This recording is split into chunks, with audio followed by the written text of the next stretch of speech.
she's still inside you. Even if she lives oceans away, even if her body rests in the ground, even if you haven't spoken in decades, her presence remains. Not just in memory, but in the architecture of your psyche. Carl Jung warned of this force, the one most feared yet most formative, the mother complex. It is not simply about the woman herself, but about the inner image, the emotional imprint she left behind. An invisible force that shapes your choices, your voice, your relationships, and the very story you believe about yourself. This is what Jung called the shadow mother, not the nurturing face you showed the world, but the psychic residue of unmet needs, silent expectations, and ancestral pain. And here lies the painful truth: you will never fully heal until you face her, not the outer mother, but the one who still lives within you. For many, this territory is sacred and terrifying. Jung wrote, "Nothing has a stronger influence psychologically on their environment, and especially on their children, than the unlived life of the parent." When you carry your mother's pain, her shame, her silence, her sorrow, you become entangled in a life that is not your own. You begin to live as her echo, her protector, her extension, and your soul begins to dim. This is not a path of blame. It is a call to return to yourself, to reclaim the parts of you that were never nurtured, to honor the grief your inner child was never allowed to feel, to set down the weight you were never meant to carry. In this exploration, we are not pointing fingers, we are lighting candles in the darkest corners of your psyche, because true freedom does not come from resenting the mother, it comes from consciously facing the mother within. In this video, we will journey deep into the forbidden corners of your psyche, beyond heartbreak, beyond the ego, into the alchemical process of death and rebirth that begins the moment you finally decide to let her go. You will see why your healing has been stuck, how the mother wound has shaped your identity, and how Jung's profound teachings offer a path not just to survival, but to sovereignty. The truth is simple, though not easy. You are allowed to leave the role of the child. You are allowed to stop carrying the sorrow that is not yours. You are allowed to rewrite the myth, and it begins with one terrifying act of courage: facing the mother in your mind. Let's begin. The first, the role of the mother archetype in the collective unconscious. In Jungian psychology, the image of the mother is not limited to the woman who gave us life. She occupies a primordial seat in the architecture of the collective unconscious, a timeless, transpersonal image encoded into the very soul of humanity. To Jung, the mother is first and foremost an archetype, a universal psychic pattern, inherited rather than invented, emerging again and again in dreams, myths, and personal relationships. She is not just personal, she is eternal. The mother archetype carries a dual face: the life-giver and the life-devourer, the nurturer and the smotherer. This is what Jung called the paradox of the Great Mother. It is an image older than civilization, representing both safety and danger, creation and destruction, comfort and engulfment. This archetype is not bound to the historical identity of your biological mother. It lives beneath it. It shows up in religious icons, nature symbols, mythology, and even in the earth herself. The mother is both the one who feeds you and the one who threatens to consume you. For those carrying unresolved wounds from their mothers, this archetype becomes entangled with personal trauma. Jung warned that when we confuse the personal mother with the archetypal mother, we enter a psychic labyrinth, reenacting childhood pain through adult relationships, yearning for nurturing yet terrified of closeness, seeking approval while fearing rejection. The archetype, when split and unintegrated, produces psychological distortion. In dreams, the mother may appear as a gentle guardian or a monstrous figure that devours. In myth, she is both Demeter and Kali, Mary and Medea. Jung described this ambivalence as the bipolar nature of the mother archetype: good and evil, creator and destroyer, holy and profane. When the psyche clings to one side while repressing the other, we fragment. To idealize the mother is to deny her shadow. To demonize her is to reject her light. Either way, we fall into projection, casting our inner wounds onto partners, mentors, bosses, spiritual teachers, any figure carrying the symbolic weight of the mother. And this is why so many people remain stuck, because true healing of the mother wound cannot occur at the surface level. Jung insisted that we must move beyond personal grievances and into symbolic vision. When we view our mother only through the narrow lens of our childhood, her neglect, her rage, her control, we remain trapped in the ego's story. But when we see her as a vessel for ancient forces, when we recognize that our pain is not just personal but archetypal, we open the door to deep transformation. Jung wrote, "The greatest burden a child must bear is the unlived life of the parents, and it is often through the mother that this unlived life is passed down, her shame, her silence, her grief." The mother complex takes root when the mother's emotional reality becomes internalized by the child, not as a memory but as a mirror. A child who is emotionally neglected may internalize the belief, "I am unworthy of love." A child who is smothered may internalize, "I am not allowed to be separate, to be free." These voices do not vanish with age. They become the inner monologue of the adult, dictating how you see your worth, your body, your voice, your capacity to love, to belong, to thrive. Unless these inner images are made conscious, the individual will unconsciously seek resolution outside, in romantic partners, in career success, in spiritual bypassing. But the root remains untouched. The wound continues to whisper, "You are still not enough." Jung taught that the mother wound is not just a personal tragedy, it is a collective inheritance. It is a psychic pattern passed through generations, encoded like emotional DNA. Mothers unknowingly transmit their own pain, their own repression, their own disconnection from the feminine principle. And the children, unless awakened, carry it forward, until one day someone, perhaps you, has the courage to face the mother image within and say, "This story ends with me." To Jung, healing was not about changing the mother. It was about transforming your relationship to the inner mother. That complex web of associations, emotions, memories, and projections living deep within the psyche. And this work is not small, it is sacred. Because until you confront this inner image, the real transformation cannot begin. The mother is also earth. She is nature. She is the unconscious itself. When we are disconnected from the mother within, we are also disconnected from nature, from our bodies, from intuition, from the mystery of the unknown. We fear the dark, we fear feeling, we over-identify with the rational, the masculine, the controlled, and in doing so, we lose the richness of the soul. The cost of remaining blind to the archetypal mother is profound. Chronic anxiety, unresolved grief, relational dysfunction, creative blocks, spiritual emptiness, a constant sense of not belonging to yourself. Jung saw this as a psychological epidemic, a generation adrift from its ancestral roots, from the feminine depths, from the great mother who births not only bodies, but souls. So here is the threshold. Can you see your mother not only as the woman who hurt you, but as the doorway into the ancient psychic forces that shaped her? Can you recognize the archetype moving through her and through you? Can you hold her flaws and your pain without collapsing into blame or idolization? This is not about absolution, it is about liberation.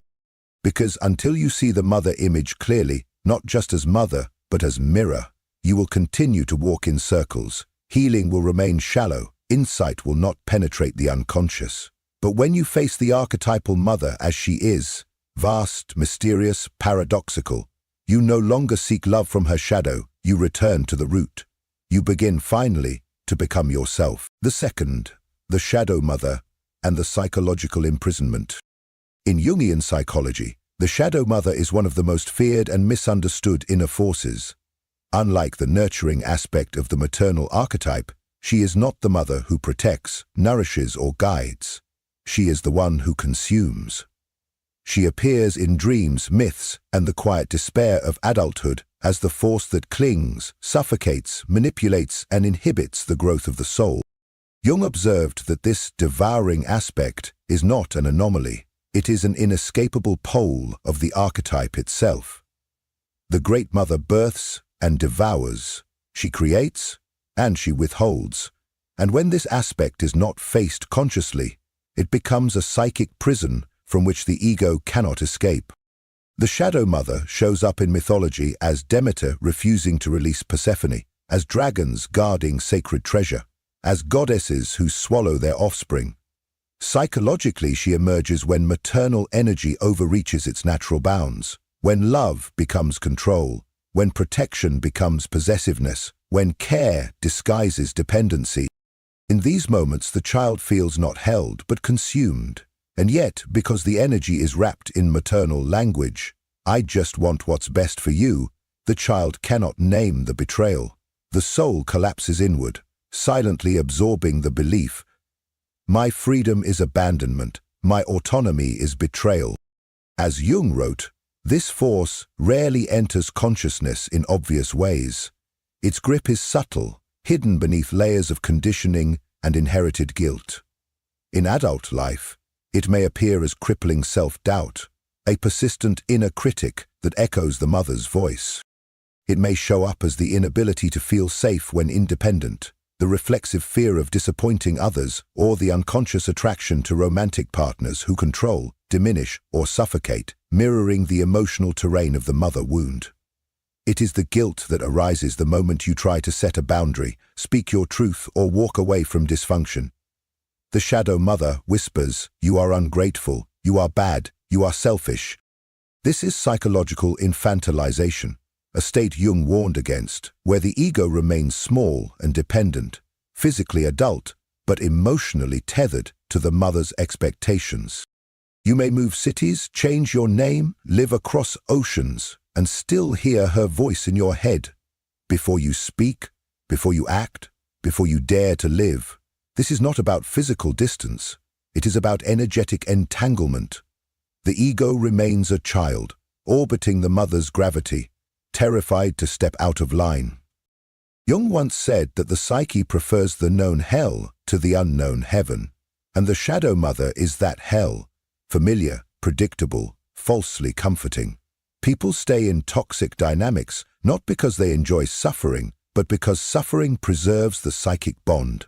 Pain becomes loyalty. Self-betrayal becomes love. And until this pattern is made conscious, individuals will continue recreating the same conditions, believing they are choosing freely, when in fact they are acting out the myth of the devouring mother. And what is the mother's most powerful tool? Guilt. Not the healthy guilt that corrects moral failure, but a primordial guilt, an inherited, irrational fear that to separate is to die. Jung described this as the psychic leash, forged not from logic, but from archetypal fear. I am bad if I walk away. I am betraying her if I become myself. This guilt is ancient. It speaks to the terror of exile, the primal fear of losing the container of life itself. And, under its weight, many remain frozen, sabotaging joy, suppressing truth, collapsing before every act of self-assertion. But paradoxically, Jung taught that the Shadow Mother is not just the jailer. She is also the gatekeeper of the soul. She is the dragon that guards the gold, the monster you must face to retrieve your own name. The pain she causes is not meaningless. It is an initiation. In myth, the hero must confront her not to destroy her, but to reclaim what she holds hostage, the right to exist, to feel, to create, to choose. Integration, not annihilation, is the task. To do this, Jung encouraged active imagination, a conscious inner dialogue with the devouring mother within. You visualize her, you speak to her, you express the rage, the sorrow, the betrayal. You let the abandoned child speak, you let her speak. You come face to face, not with evil, but with a wounded archetypal force, distorted by generations of fear, shame, and unlived longing. And when this process is done sincerely, something shifts. The mother loses her grip. The inner child begins to stand. The psyche begins to remember that it belongs to itself. This confrontation is a psychological death and rebirth, the death of the dependent child, the birth of the sovereign adult. Jung warned that this phase is often accompanied by a collapse, depression, emptiness, grief. But this crumbling is sacred. It is the dismantling of inherited illusion. The ego feels naked, but for the first time, it is real, and it is from this darkness that light can return, not borrowed light, but the soul's own fire. So let us be clear, the shadow mother is not your enemy. She is your threshold. She is the terrible teacher, the fierce face of the feminine that demands you awaken. And when you dare to confront her, not to blame her, but to reclaim yourself, you open the door to freedom. You begin to live not as a child trying to please, but as an adult who chooses. You rise not in defiance of the mother, but in honor of what she could never complete. This is not just personal healing. This is ancestral liberation, a breaking of the psychic chain, a return to the soul. And for those who walk this path, the reward is not ease, but wholeness, the rarest and most powerful gift of all. The third, the internal mother, the silent dictator within. Within the vast architecture of the unconscious, one psychic force reigns with eerie quietness and commanding power, the internal mother. She does not shout, but she governs. She does not strike, yet she shapes. Jung described this inner figure as the internalized mother imago, a psychic echo of the maternal presence embedded so deeply in the unconscious that it often evades the light of awareness for a lifetime. Even when the biological mother is long gone, through death, distance, or estrangement, the inner mother lives on. And not as memory alone, but as a living, autonomous complex, silently scripting how we think, feel, choose, and relate. She becomes the invisible monarch of the inner kingdom, whispering into the soul of the adult what the child once absorbed without question. From our very first breath, the mother, or the one who stood in her place, became the mirror through which we glimpsed our first sense of self. Through her gaze, her tone, her embrace or her withdrawal, we learned whether we were welcome in the world or merely tolerated. Jung believed these early impressions are not merely stored in the brain, they are mythologized in the soul, crystallized into what he called the mother complex. This psychic constellation becomes the mother imago, a symbolic image that carries emotional charge, meaning, and mythic weight. And here is the tragedy. The imago is rarely accurate. It is not the mother as she was, but the mother as we perceived her, through a psyche still unformed, still desperate to survive. If the internal mother was nurturing, attuned, and consistent, she becomes an inner wellspring of self-worth and security. But if she was absent, rejecting, critical, or enmeshing, she becomes a silent saboteur, a force that, though unseen, conditions every relationship, every risk, every dream. Her voice may whisper, "You are too much. You are not enough. Don't speak, don't shine, stay small, stay safe." Jung warned that when this voice is mistaken for the self, the individual becomes enslaved to a ghost, confusing inherited programming with inner truth. This is the birthplace of the inner saboteur, not mere insecurity, but the internalized criticism of a mother who once withheld approval or used affection as currency. The inner mother might appear in the psyche as an echo of disappointment, a command to abandon the self in favor of pleasing others, or a subtle panic whenever we dare to break away from inherited roles. Her voice arises during moments of expansion, like a hand pulling us back into the familiar prison of self-doubt. And when this internal figure is not made conscious, Jung explained, she is projected outward, onto lovers, teachers, bosses, friends. Suddenly we are no longer seeing people for who they are, but through the emotionally charged lens of our unmet maternal longing. We expect them to heal wounds they did not cause. We react to them with disproportionate fear, neediness, or rage. We chase the fantasy of being chosen, nurtured, or validated, while unconsciously attracting partners who replicate the very emotional dynamics we are trying to escape. The negative mother unintegrated becomes a filter on reality, and the result is confusion, disillusionment, and emotional repetition. In its most destructive form, the internal mother becomes a psychic vampire, not metaphorically but energetically. She drains our vitality, she suppresses our instincts, she clouds our creative fire. This manifests as chronic exhaustion, emotional flatness, a fear of choosing boldly, or an inability to make decisions without guilt. The individual feels frozen, alive, yet estranged from life. Jung saw this as a possession, a kind of inner colonization, where the soul is no longer sovereign, but governed by a frozen image from the past. And yet, paradoxically, we remain loyal to her, even if she wounded us. Even if she was cold or cruel, the psyche clings to the image, hoping that if we just stay small enough, obedient enough, wounded enough, we might finally win her love. But Jung called this a tragic illusion. The internal mother is not evolving. She is not real. She is a fixed, psychic imprint. No matter how much we contort ourselves to earn her affection, we will only sink deeper into self-abandonment. To heal, Jung insisted, we must initiate a conscious separation. Not from our physical mother, but from the inner image that holds our soul hostage. This means naming the mother complex for what it is. It means facing the inner figure directly, through active imagination, inner dialogue, dreams, and symbolic ritual. It requires us to allow the exiled feelings to rise: rage, grief, betrayal, longing. It invites us to reclaim the voice we buried, the boundaries we feared to draw, the power we once surrendered to survive. This separation is not rebellion, it is individuation, the sacred right to exist as a self, not a shadow. And it is not enough to disarm the shadow. Jung believed we must also reclaim the light, the positive face of the mother archetype, the inner nurturer, the protector, the creative force.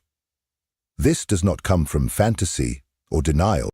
It comes from building a new internal relationship, one rooted not in scarcity, but in sovereignty. Through kind self-talk, inner rituals of care, connection to mythic feminine symbols, and practices of creativity and embodiment, we slowly begin to mother ourselves. And in doing so, we reclaim the parts of our psyche once exiled in the name of survival. Jung wrote, "We do not become enlightened by imagining figures of light, but by making the darkness conscious. In the realm of the mother complex, that darkness lives in the internal mother, the silent dictator, the inherited voice, the ancestral wound. And until we face her, not with hatred, but with clarity, we remain bound. But once we do, we step into something sacred.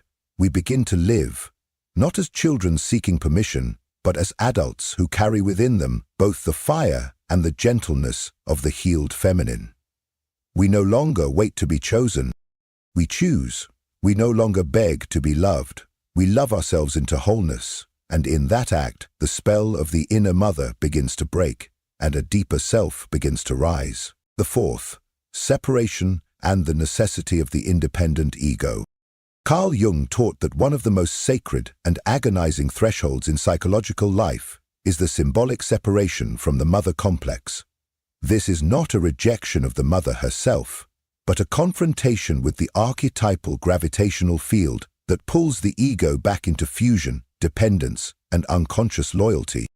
Without this separation, Jung warned, there can be no individuation, no true I, no fully awakened life. The process is less a social event than it is a profound psychic rite, a death and rebirth hidden beneath ordinary adult struggles with boundaries, identity, and purpose. To remain enmeshed with the mother imago, whether through guilt, fantasy, or unconscious fear, is to live behind a veil, acting not from self-possession, but from inherited roles. The obedient child, the silent pleaser, the internal orphan waiting to be seen. Jung likened this inner severance to a second birth. The first freed the body, the second frees the soul. It is through this painful unbinding that the adult self begins to rise, not in rebellion, but in reverence for what must evolve. Yet, many resist this rite. The separation, while essential, is met with terror.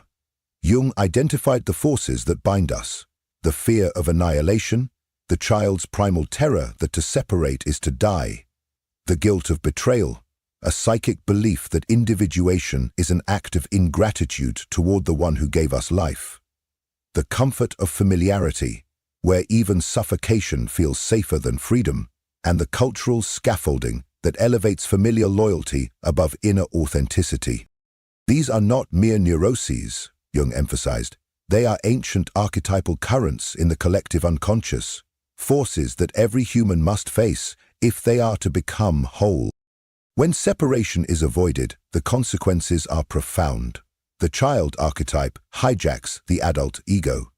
Beneath the surface of polished lives and high-functioning roles lies an inner child, unseen and unhealed, still pleading for permission to be real. These individuals live in adult bodies, but cannot claim their inner authority. They hesitate before action, defer decisions, suppress desires, and fear failure not for what it is, but for what it might say to the lingering mother in the mind. In Jung's eyes, this was not immaturity, it was psychic captivity. True separation is the hero's journey. It is the descent into the unconscious forest, the confrontation with the dragon of the mother's shadow, the protector who becomes jailer, the giver who becomes devourer. The path is littered with grief, confusion, rage, and the aching silence of ancestral memory. But to refuse this call is to live a life dictated not by soul, but by avoidance. The one who delays this journey risks existential despair, unknowingly repeating the unresolved drama of the mother complex in every partner, every job, every unmet longing. The ego must die for the self to rise. Jung described this moment as a psychological crucifixion, the death of the compliant child, the one who once believed that love could only be earned through suppression. In its place, the sovereign adult is born, not polished, not perfect, but grounded, breathing, willing to meet life as it is. This birth, like all births, is messy, demands mourning. For the childhood never lived, the illusions now shattered, and the longing that must now be faced rather than fed. Yet after death comes emptiness, a silence so wide it terrifies. The void, Jung wrote, is sacred space. It is the vacuum left behind when the mother's voice no longer fills the psyche, and it is dangerous only when we do not fill it ourselves. If we do not claim this space with our own values, desires, and inner voice, the mother's shadow returns, stronger, subtler, and more consuming. This is why separation alone is not enough. It must be followed by creation. The building of a new inner structure, not borrowed, not inherited, but forged from self-awareness. When this happens, when the individual crosses the threshold, the sovereign ego begins to awaken. This is not the inflated ego of superiority, but the stable ego of self-trust, the kind that no longer acts to please or perform, but to express the truth of one's being. It no longer makes decisions out of fear or guilt, but from alignment. It enters relationship not to be saved, but to share. This ego does not seek certainty, it embraces mystery. It does not demand applause, it honors its own voice. And behind this process lies a spiritual truth. Jung saw the break from the mother complex as more than psychological. It is the moment we step out of the known world, the mother as collective, the mother as safety, and step into the wild, sacred territory of the self. The self is not the ego's fantasy, but the deep inner guide, the force that carries our blueprint and dares us to fulfill it. When we separate from the mother complex, we are not turning away from love, we are turning toward truth. And in doing so we begin to live not as followers of scripts, but as co-creators of meaning. Ritual helps this unfold. Jung understood that thresholds must be marked. Whether through art, dream work, journaling, or sacred symbolic gestures, we give form to the formless. We declare, the old is over. We speak to the mother in our minds and say, I honor you, but I no longer belong to you, I belong to myself. We build altars not of stone, but of courage, acts of boundary, moments of honesty, breaths taken without fear of punishment. Separation, then, is not betrayal. It is devotion to life. It is the act of becoming a vessel wide enough to hold both the grief of the past and the beauty of what is yet to be. Without it, we circle the same shadows.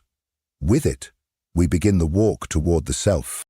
As Jung once said, man's task is to become conscious of the contents that press upward from the unconscious, and in the labyrinth of the mother complex, the first doorway opens through the brave, beautiful act of letting go. The fifth, psychological symptoms of the unhealed mother wound. A depth psychology perspective. Carl Jung once said, "Until you make the unconscious conscious, it will direct your life and you will call it fate." Nowhere is this more apparent than in the silent, corrosive effects of the unhealed mother wound. When the mother complex lies dormant and unexamined, it does not disappear. It metastasizes, weaving itself through every corner of the psyche, subtly shaping one's beliefs, behaviors, emotions, and relationships. These are not random misfortunes or personality quirks, Jung warned, but archetypal patterns, manifestations of unresolved energies that have not yet been brought into the light. Let us now explore the 9 deeply rooted psychic symptoms that reveal the presence of an unhealed mother wound. Symptoms that reach far beyond the personal and into the very soul of the collective unconscious. 1. The inner critic and chronic self-doubt. One of the first signs of an unhealed mother wound is a relentless inner voice that whispers sabotage. You're not good enough. Who do you think you are? This is no ordinary self-doubt. It is the internalized shadow of the maternal voice, a psychic echo of early life experiences where love may have been conditional, approval withheld, or vulnerability punished. Disguised as logic or morality, this voice punishes the ego and stifles the emerging self. Jung described this as a complex, an autonomous fragment of the psyche that acts like a parasite, feeding off the ego's attempts to grow. 2. The fear autonomy and the clinging to dependence. Many who carry this wound find themselves torn between the longing for freedom and the terror of it. They crave independence, yet feel paralyzed when asked to stand alone. Decisions feel dangerous, success feels like betrayal, and failure becomes a means of maintaining invisible loyalty to the suffering mother image. Jung saw this dynamic as a regression into the archetypal mother's arms. Safety, purchased at the cost of the self. 3. Guilt, shame, and the inherited burden. There exists a deep, almost sacred guilt in those who attempt to separate from the mother complex. It says, "If I thrive, I betray her. If I grow, I abandon her." This is not personal guilt, it is archetypal. It stems from the primitive belief that one's survival is tied to the mother's emotional state. Jung identified this as the child unconsciously carrying the unlived life of the parent, the mother's regrets, limitations, and pain, passed down like invisible psychic inheritance. 4. The pattern of self-abandonment and people-pleasing. Those wounded by the mother's disapproval or conditional love often become experts in self-abandonment. The ego, still trained to appease, betrays its own needs in order to remain good, lovable, or accepted. Boundaries feel like threats. Saying no induces shame. Jung interpreted this as the ego still wearing the mask of the obedient child, terrified to risk the wrath of the inner mother, and unfamiliar with the sacred authority of its own voice. 5. Attracting relationships that reenact the wound. Perhaps most painfully, individuals often find themselves magnetized to those who resemble the emotional terrain of their mother wound, emotionally distant, critical, controlling, or smothering partners. This repetition is not foolishness. It is the psyche's symbolic attempt at repair. Jung noted that the unconscious recreates unresolved trauma externally, not to punish, but to heal. But unless we become aware of the projection, we mistake repetition for fate and call suffering love. 6. The core wound of not enoughness. I am not enough becomes the soul's background hum, a silent decree inherited from a mother's neglect, absence, or unreachable standards. This belief manifests as perfectionism, overachievement, shame, and the inability to feel joy without apology. Jung recognized this as the cry of the inner child, still waiting to be seen, still waiting to be touched by the warmth that never came. 7. The suppression of creativity and the fear of expression. The mother archetype is not only a nurturer, but also a creator. When that archetype is wounded, creativity becomes dangerous. Expression feels unsafe. The individual becomes paralyzed, afraid that their gifts will be judged, their voice silenced, their light rejected. Jung taught that when the devouring mother archetype dominates the psyche, the individual unconsciously fears that to shine is to provoke abandonment or worse, retaliation. 8. Somatic symptoms and the body's cry for healing. What the mind represses, the body expresses.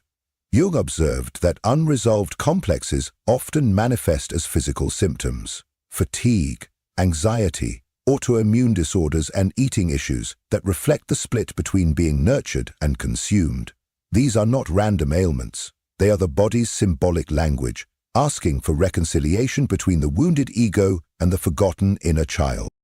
9. Spiritual alienation and existential emptiness. At the center of the unhealed mother wound lies a void, a hollowness where connection to the feminine principle, the Great Mother, has been severed.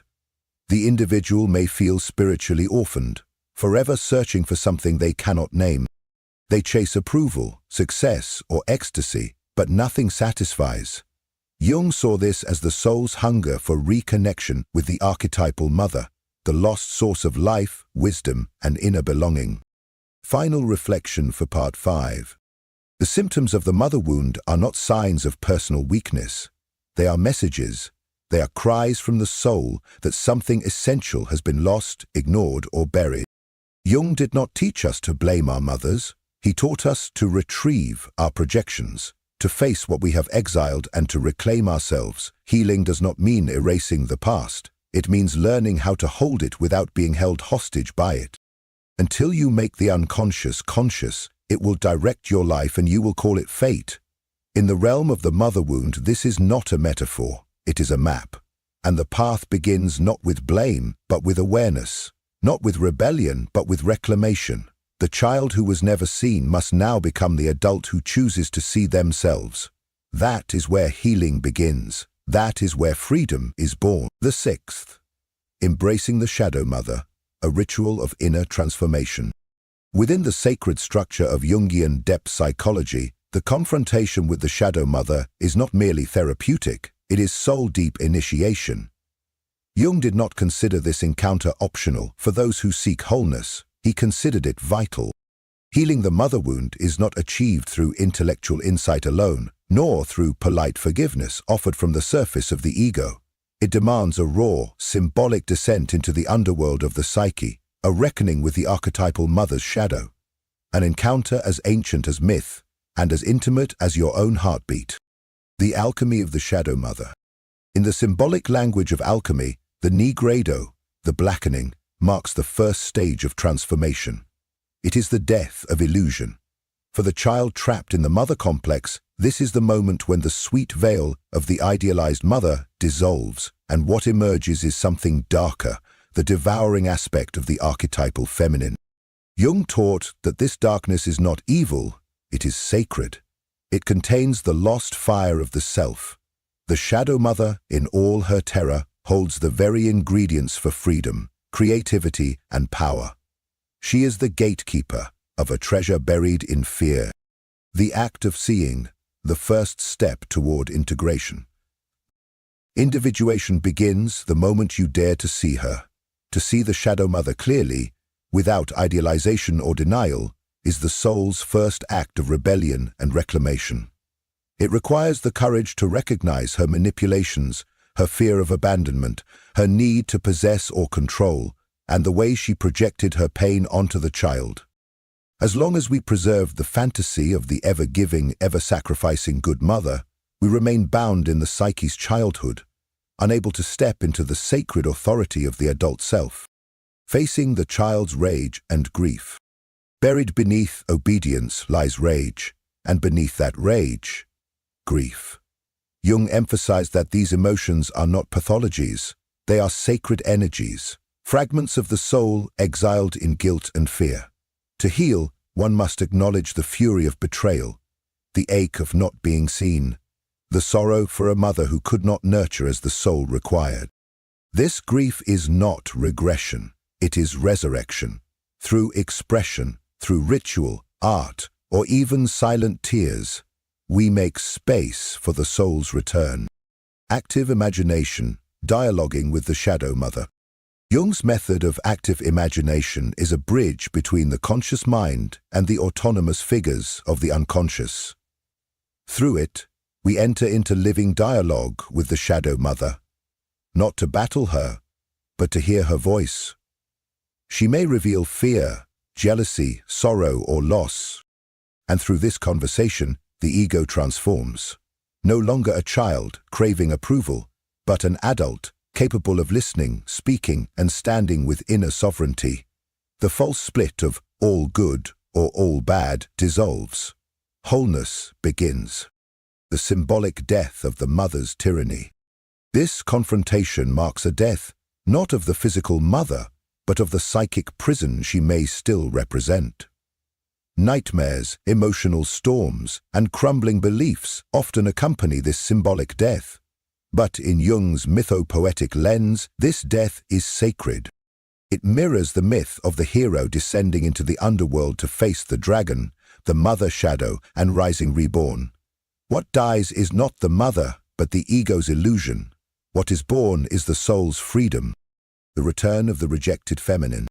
The shadow mother does not only wound the heart, she wounds the feminine within. Intuition, softness, joy, sensuality, receptivity. When we fear the mother, we fear these parts in ourselves. But integration brings reunion. We begin to trust the inner knowing we once silenced. We express emotion without shame. We create, feel, and love, not as a child needing permission, but as a soul remembering its right to exist. Jung saw this as essential healing, especially in cultures that repress the feminine archetype. Rituals of transformation and liberation. Transformation must be marked. The psyche needs ritual. Symbolic acts. Writing unsent letters, burning them in ceremony, creating art, declaring sovereignty in sacred space, signal to the unconscious that something has shifted. Jung believed that rituals serve as thresholds. They mark the death of the old self and the birth of the individuated one. They whisper to the shadow mother, "Your reign is over. I honor you, but I no longer belong to you." The emergence of compassion, seeing the mother as human. When the work is done, something remarkable happens. The mother, internal or external, is no longer a goddess or a monster. She becomes human, wounded, yes, flawed, yes, but human. Jung taught that true compassion emerges not from obligation, but from insight. This compassion does not excuse the harm, it frees the heart from bitterness. It allows the soul to breathe again, unchained from resentment and reconnected to the river of life. Final reflection for part 6. To face the shadow mother is to descend into the cave where your fear and freedom dwell side by side. It is not an act of violence, it is an act of devotion to your truth, to your soul, to life itself. Jung called this journey individuation, the becoming of the whole self. It begins with a rupture, passes through grief, and culminates in rebirth. There is no coming to consciousness without pain, Jung wrote. But beyond the pain is your freedom. The freedom to live, not in reaction to the past, but in service to the self. The freedom to love, not from lack, but from fullness. The freedom to die, not as someone's child, but as your own sovereign soul. The 8th. Forgiveness is not the goal, freedom is. In the sacred language of Jungian psychology, forgiveness is not the crown of healing, but a shadow that may quietly follow the deeper light of inner transformation. Carl Jung did not place forgiveness at the center of the individuation process, for he knew that no authentic healing begins with moral obligation or societal performance. Instead, he taught that the true path begins with something far more difficult, the descent inward, to face, without flinching, the full reality of the wound.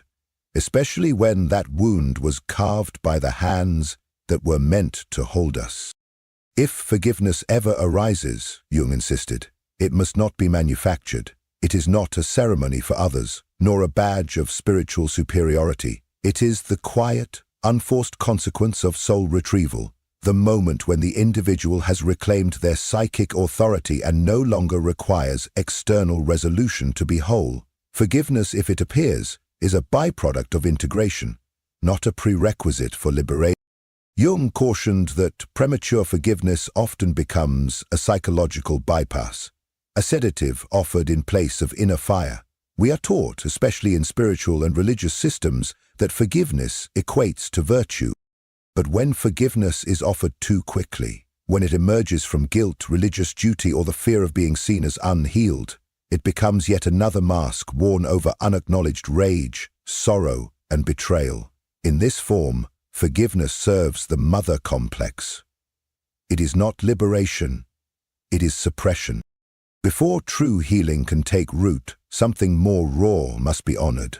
The voice that was silenced, the anger that was shamed, the grief that was denied, the child within who waited and was never seen. Jung believed that to feel these truths is not regression, it is revolution. The individual must grieve the mother they never had, rage against the control that suffocated their becoming, and mourn the years sacrificed in loyalty to an illusion. This is not an attack on the mother, it is the emancipation of the soul.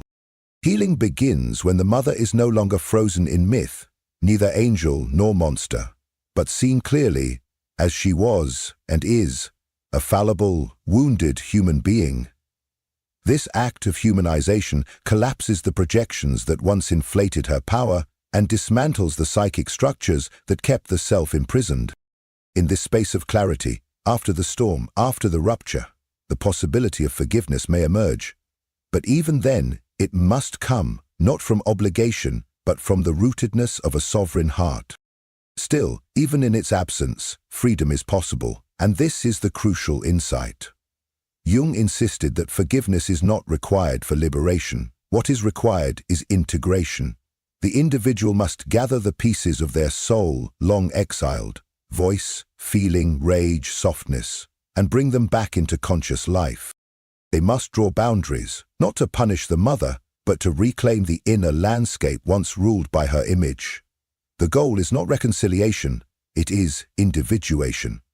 And when the individual walks that path, the inherited scripts of guilt and identification begin to dissolve. Final reflection for Part 8. In Jungian psychology, forgiveness is not the finish line. It is a leaf that may fall once the roots of the self have grown deep. The true journey is not toward reconciliation, but toward restoration of inner authority.